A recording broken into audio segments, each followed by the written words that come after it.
Namaste, welcome to the channel, where I share with you the stories and wisdom of the ancient Indian scriptures.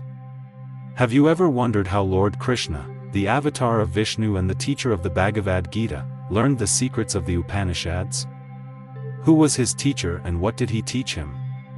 In this video, I'm going to tell you the fascinating story of Lord Krishna and Ghora Angirasa from the Chandogya Upanishad, one of the oldest and most important Upanishads. The Chandogya Upanishad is part of the Samaveda, one of the four Vedas that are considered to be the source of all knowledge and spiritual guidance for Hindus. The Upanishads are the final and most profound section of the Vedas, where the sages reveal the secrets of the nature of reality, the self, and the supreme Brahman. The story of Lord Krishna and Ghora Angirasa is found in the third chapter of the Chandogya Upanishad, which is called the Sadvidya or the knowledge of the sixfold Brahman. In this chapter, we learn how Lord Krishna, who is an incarnation of Vishnu, the preserver and protector of the universe, received the highest knowledge from his teacher Ghora Angirasa, who was a great sage and a descendant of Angiras, one of the 7 seers who composed the hymns of the Rig Veda.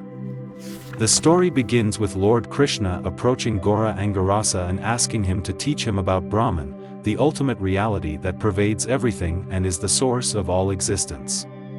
Ghora Angirasa agrees to teach him, but first he asks him to perform a sacrifice called Sarvamita, which means all-encompassing. This sacrifice involves offering various kinds of gifts and services to all beings in the world, such as gods, humans, animals, plants, elements, etc. The purpose of this sacrifice is to express gratitude and reverence to all creation and to cultivate a sense of detachment and generosity.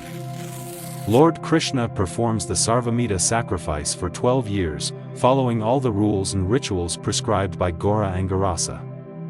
He offers various kinds of food, clothing, jewels, animals, vehicles, etc. to different beings according to their needs and desires. He also serves them with respect and kindness. He does not expect anything in return from them. He does not feel any attachment or pride in his possessions or actions. He does not discriminate between anyone based on their caste, creed, gender, or status. He treats everyone equally as manifestations of Brahman. After completing the Sarvamita sacrifice for 12 years, Lord Krishna returns to Ghora Angirasa and asks him to teach him about Brahman. Ghora Angirasa is pleased with his disciple's dedication and devotion. He tells him that he has already attained Brahman by performing the Sarvamita sacrifice. He says that Brahman is not something that can be taught or learned by words or concepts. It can only be realized by direct experience. He says that Brahman is nothing but one's own self, Atman, which is identical with the universal self, Paramatman.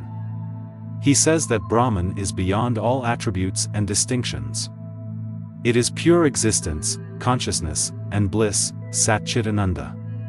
It is eternal, infinite, and unchanging. It is the substratum of all phenomena. It is the witness of all thoughts, feelings, sensations, and actions. It is the innermost essence of every being. Ghora Angirasa then gives Lord Krishna a mantra that summarizes this knowledge of Brahman. The mantra is Tat Tvam Asi. This means that thou art or you are that. This mantra reveals that there is no difference between oneself and Brahman. One's true nature is Brahman itself. One has to realize this truth by removing all ignorance and illusion that covers it. Ghora Angirasa then instructs Lord Krishna to meditate on this mantra and repeat it constantly in his mind. He tells him that by doing so, he will attain liberation from all bondage and suffering caused by ignorance and attachment. He will realize his true identity as Brahman and merge with it. Ghora Angirasa also said to him that, at the time of death, you should remember these 3 mantras: you are indestructible, you are unchanging, and you are the essence of life. These mantras will protect you from fear and sorrow, and will lead you to the supreme abode of Brahman, where you will be free from all bondage and suffering. Lord Krishna follows his teacher's instructions and meditates on the mantra, Tat Tvam Asi. He repeats it with faith and devotion. He contemplates on its meaning and significance. He gradually dissolves his ego and sense of individuality. He transcends all duality and diversity. He experiences his oneness with Brahman and all creation. He attains supreme peace and bliss. He becomes free from all fear and sorrow. He becomes enlightened. This is how Lord Krishna learned about Brahman from his teacher Ghora Angirasa in the Chandogya Upanishad.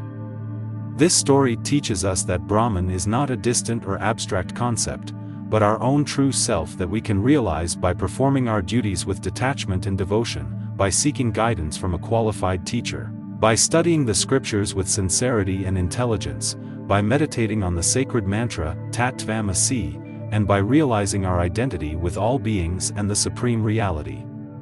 What do you think of this story and its message? Do you have any questions or comments? Please let me know in the comments section below. And if you want to learn more about the Upanishads and other Hindu scriptures, please check out my other videos and playlists. I hope you enjoyed this video and learned something valuable from it. If you did, please like, share, and subscribe to my channel for more videos on the stories and wisdom of the ancient Indian scriptures. Thank you for watching and have a wonderful day. Namaste.